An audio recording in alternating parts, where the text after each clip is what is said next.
Ano nga ba ang anting-anting?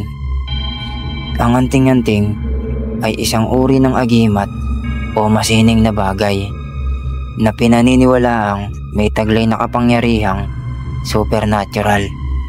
Isa itong mahalagang bahagi ng kulturang Pilipino, lalo na sa mga paniniwalang pangrelihiyon, mistisismo at kababalaghan.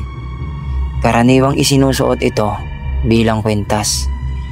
Sinusuot sa katawan o nilalagay sa bulsa, at madalas na may nakaukit na mga simbolo, Latin na dasal o imahe ng santo. Ang anting-anting ay isang masikretong gamit na ginagamit bilang pananggalang sa masasamang espiritu, kulam o panganib.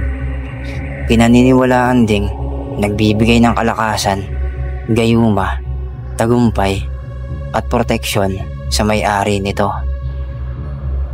Ito ay karaniwang ginagawa o binabasbasan ng mga manggagamot, albularyo o espiritista. Ginagamit rin ng mga mandirigma, tulisan at rebelde noong panahon ng mga Kastila at Amerikano para raw hindi sila tinatabla ng bala. Ano-ano ang mga kababalaghan ng anting-anting? Una, hindi tinatabla ng bala. Maraming kwento ang nagsasabi ang taong may anting-anting ay hindi tinatamaan ng bala o patalim. May ilan pa raw na kahit paulit-ulit barilin ay nananatiling buhay at walang sugat. Ikalawa, kakayahang maglaho o magpalit ng anyo.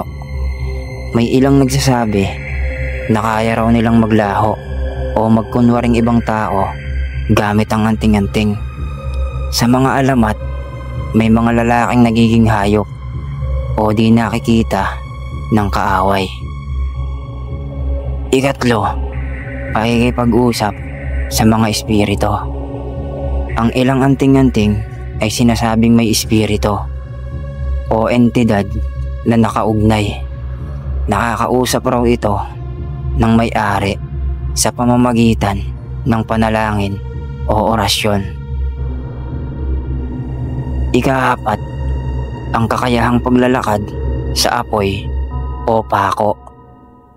May mga nagpapakita raw sa pista ng mga anting-anting na naglalakad sa nagbabagang uling, nakakain ng bubog o pako nang hindi nasasaktan. Ikalima, proteksyon laban sa kulam at masasamang espiritu.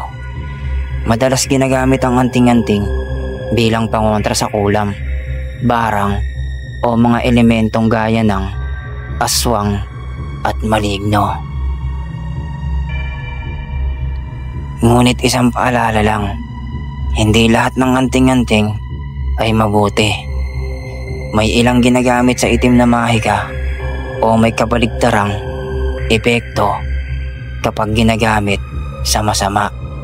May paniniwala rin ng ilan na ang maling paggamit nito ay pwedeng magdala ng kamalasan o sumpa.